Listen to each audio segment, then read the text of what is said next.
साथियों नमस्कार, मैं नीरज तिवारी ज्ञान विभव के इस शिक्षण प्लेटफॉर्म पर एक बार पुनः आप सबका हार्दिक स्वागत है। प्रिय साथियों, जैसा कि आप लोग जानते हैं कि अब सीटेट का एग्ज़ाम बहुत ही नज़दीक है,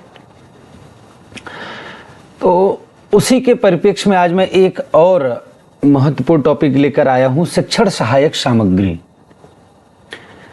यानी कि हिंदी शिक्षा शास्त्र में शिक्षण सहायक सामग्री यानी कि टीचिंग लर्निंग मटेरियल, ये क्या होते हैं? टीएलएम। जब आप लोग बीएड या बीटीसी कुछ भी करे होंगे तो वहाँ पर आप लोग लास्ट में टीएलएम बना के देना पड़ता है कि टीचिंग लर्निंग मटेरियल क्या होता है। एग्जाम्स में भी ये पूछे जाते थे। तो आज उसी को ध्यान में रखते हुए हम इसको अध्ययन करेंगे कि टीएलएम क्या होता है। तो आप लोग वीडियो में लास्ट तक बने रहना और डेफिनेटली मेरा ये विश्वास है कि आप लोग बहुत कुछ सीखेंगे। तो आइए हम स्टार्ट करते हैं। और उससे पहले मैं ये कहना चाहता हूँ, आप लोग हमारे चैनल को अधिक से अधिक सब्सक्राइब करें, हमें फॉलो करें, हमारे वीडियोस को शेयर करें ताकि हम आप लोगों के पास और अच्छे अच्छे कंटेंट दे पाएं।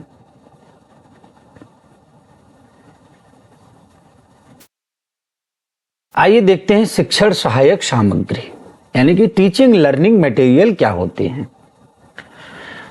शिक्षण सहायक सामग्री शिक्षण अधिगम प्रक्रिया का एक अभिन्न अंग है। शिक्षण सहायक सामग्री यानी कि टीएलएम शिक्षण अधिगम प्रक्रिया का यह एक अभिन्न अंग है। ये सामग्रियां शिक्षकों को अपनी बातों को अधिक प्रभावी ढंग से छात्रों तक पहुंचाने में मदद करती है। ठीक है, यानी कि क्या है, अगर हमारे पास जैसे बोर्ड है, चौक है, डस्टर है, सारी चीजें हैं, तो हम अपनी बातों को बोलकर, लिखकर या फिर दिखाकर तमाम सारी चीजों को बच्चों के सामने बहुत अच्छे तरीके से रख सकते हैं। अब जैसे उदाहरण देख लीजिए, हम आप हैं, मेरे पास क्या है, लैपटॉप है, मैं पीपीटी बनाता हूं, पीपीटी बना के वीडियो शूट कर रहा हूं ताकि आपके पास ये दिखे। और मैं डायरेक्ट अगर बोलता, मैं आप लोगों के पास ये चीजें नहीं प्रोवाइड कर पाता तो आप देख कहां पाते।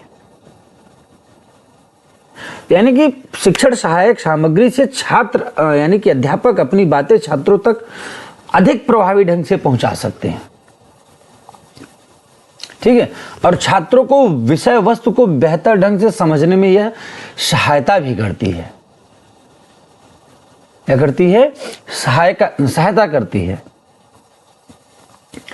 शिक्षण सहायक सामग्री से छात्रों के साथ साथ अध्यापक के लिए भी सहायक है। वो भी अपनी बातों को विधिवत तरीके से छात्रों के सामने रख सकते हैं और छात्रों को मदद मिलती है, छात्र इससे सीखता है। शिक्षण सहायक सामग्री के प्रकार, शिक्षण सहायक सामग्री के कई प्रकार होते हैं। जैसे हम सबसे पहला है श्रव्य सहायक सामग्री। श्रव्य सहायक यानी कि सुनकर, जिससे हम सुनते हैं, चाहे वो आपका रेडियो हो गया, बीच में कई सारे प्रोग्राम चलाती रहती है सरकार की, छात्रों को ये सुनाइए, ठीक है, एनपीटीएल का है, समय का है, ये सारे प्रोग्राम आते रहते हैं, सुनते रहते हैं। तो श्रव्य सहायक सामग्री यानी कि व्याख्यान, संगीत और अन्य ध्वनियाँ छात्रों को सुनने का अनुभव प्रदान करती हैं। जिसे रेडियो कार्यक्रम के उपयोग से शिक्षण में किया जाता है। ठीक है, अब दृश्य सहायक सामग्री। ठीक है, दृश्य सहायक सामग्री में हमारा क्या आता है? चार्ट या पोस्टर, जैसे ये आते हैं देखकर। दृश्य सहायक सामग्री जैसे कि सरकार की योजना है कि जो दीवार है उस पर पेंट के बाद क्या हो, स्कूलों की दीवारों पर पेंट के बाद आपका अल्फ़ाबेट लिखे जाएं, हिंदी के और इंग्लिश के वर्डमाला लिखे जाएं, हिंदी के, और तमाम सारी चीज़ें, चाहे either national flag, national bird, national animal, हर चीज़ों को दिखाया जाए। वहाँ पर चित्र बना के नीचे लिखा जाता है 1 to 100 तक, समझ रहे ना? तो ये सारी चीजें वहां पर लिखी जाए और बच्चा उसको देखता है।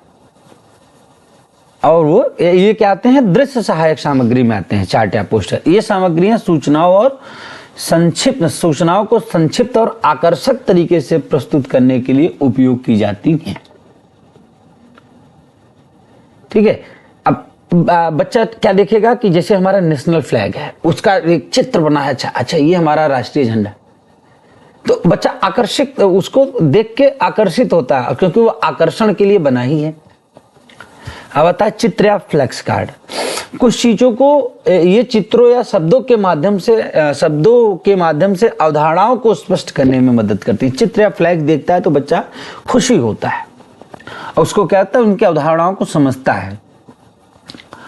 मॉडल, ये बहुत इंपॉर्टेंट है। मॉडल, ये जो 3 आयामी मॉडल को होते हैं, ठीक है ना, 3 आयामी मॉडल।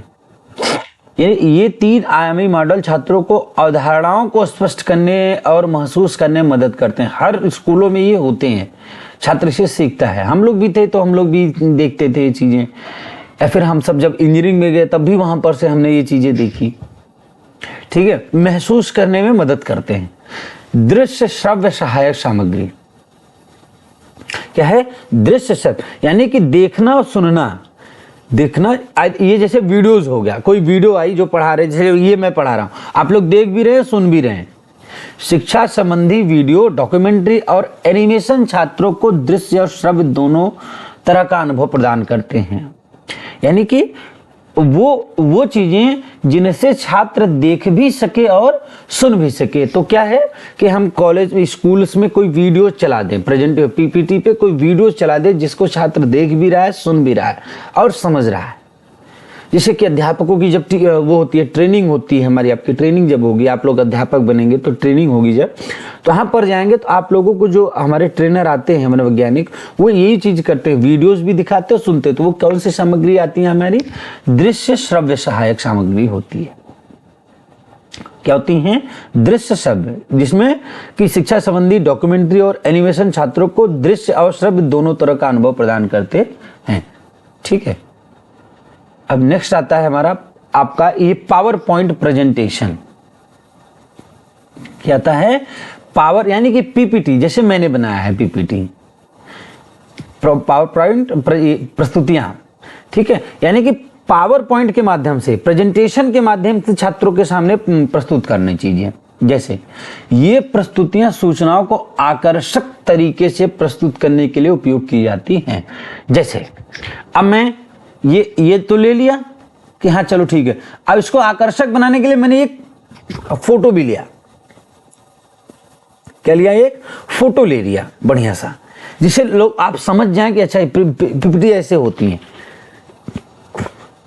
ठीक है। यानी कि प्रस्तुतियों को, अब जैसे वर्णमाला है, वर्णमाला को अच्छे पिक्स लेकर उसको पीपीटी प्रिपेयर करके छात्रों के सामने रखना, छात्र उसको देख के बिल्कुल आकर्षित हो जाता है।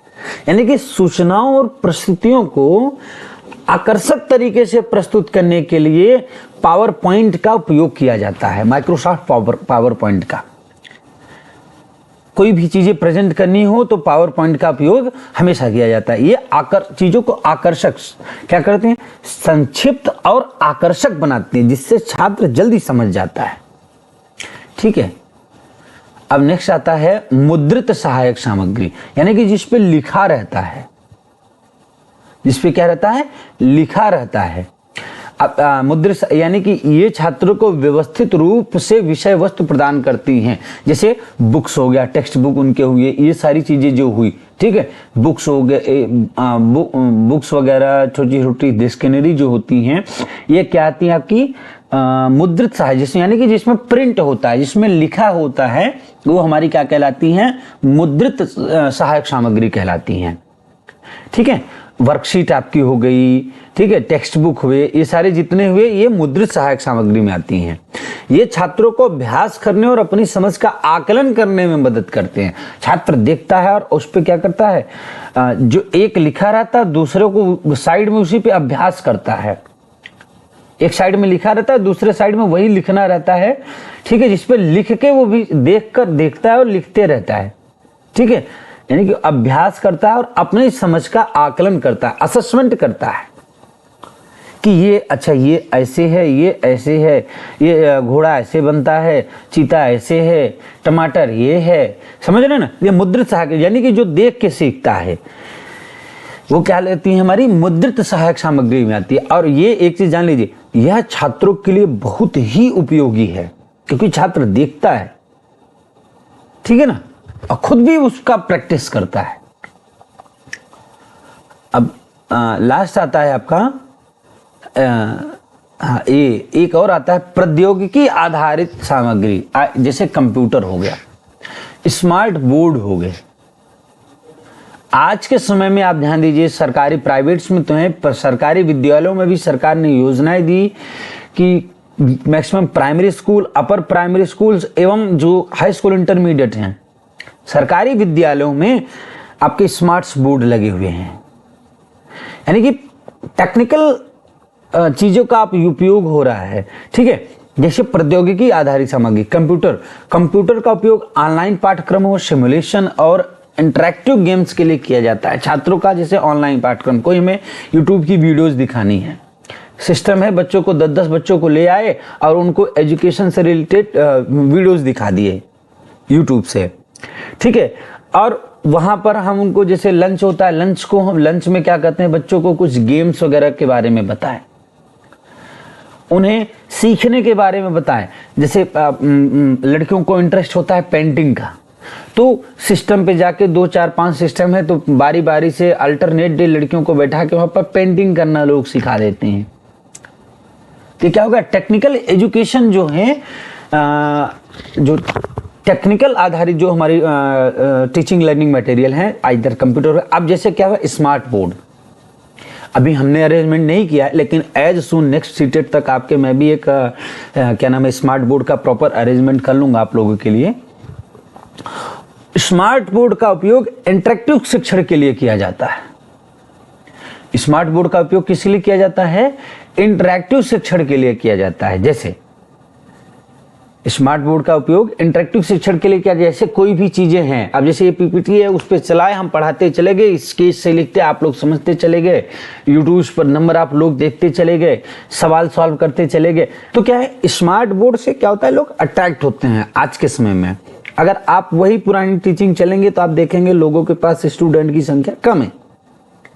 लेकिन जिनके भी स्मार्ट्स हैं, अब जैसे मान लीजिए बड़े जो कोचिंग इंस्टीट्यूट है, अभी तो स्कूलों में नहीं, जो बड़े कोचिंग इंस्टीट्यूट है वो क्या करते हैं, टीचर पढ़ाते रहते हैं, 500, 700, 1000 बच्चे बैठे हैं, तो क्या करते हैं, जगह जगह एलईडीज भी लगाए हैं, वो भी टीचिंग लर्निंग मटेरियल में, क्योंकि उनसे करीब 100 फीट दूर टीचर पढ़ा रहा तो वो देख नहीं पाते, तो क्या जगह जगह एलईडीज लगी हैं, वो अपने आसपास ही देख रहे हैं कि सर वहां पढ़ा रहे हैं और वो देखकर लिख पा रहे हैं, समझ पा रहे हैं। तो ये चीजें क्या है, स्मार्ट बोर्ड हुआ, एलईडीज हुई, कंप्यूटर हुए, ये सारे क्या हैं, ये technical based teaching learning material हैं। ये क्या है, इंटरेक्टिव शिक्षण के लिए ही उपयोग होते हैं कि भाई उनके यहाँ ऐसी व्यवस्था है, अच्छा है, पढ़ने में सब समझ में आता है। ठीक है ना, तो ये सब स्मार्ट बोर्ड वगैरह क्या हुआ, इंटरेक्टिव शिक्षण के लिए उपयोग किया जाता है। स्कूलों में भी किया जाता है, जिससे छात्र अच्छे से समझ सके, देख के, क्योंकि छात्र नई चीजें देखता है तो खुश होता है, जल्दी सीखता है। ठीक है, तो उम्मीद है आप लोगों को बहुत कुछ समझ आएगा। तो आज की इस वीडियो को हम यहीं समाप्त करेंगे। आप लोगों से यही निवेदन है कि ज्ञान विभाग के इस CTET प्लेटफॉर्म को अधिक से अधिक सब्सक्राइब करें, हमारे चैनल को, वीडियोस को शेयर करें, और आप लोगों के लिए अभी से बहुत बहुत शुभकामनाएं। ठीक है, तो हमारे चैनल को लाइक, शेयर एंड सब्सक्राइब सारी चीजें, इस वीडियोस को करें। आप सबसे यह निवेदन है भैया, भदोही, बनारस, मिर्जापुर, चंदौली, प्रयागराज वाले, कि हमारे चैनल की अधिक से अधिक सब्सक्राइब करें और आगे के लिए प्रमोट करें। बहुत बहुत धन्यवाद, आभार।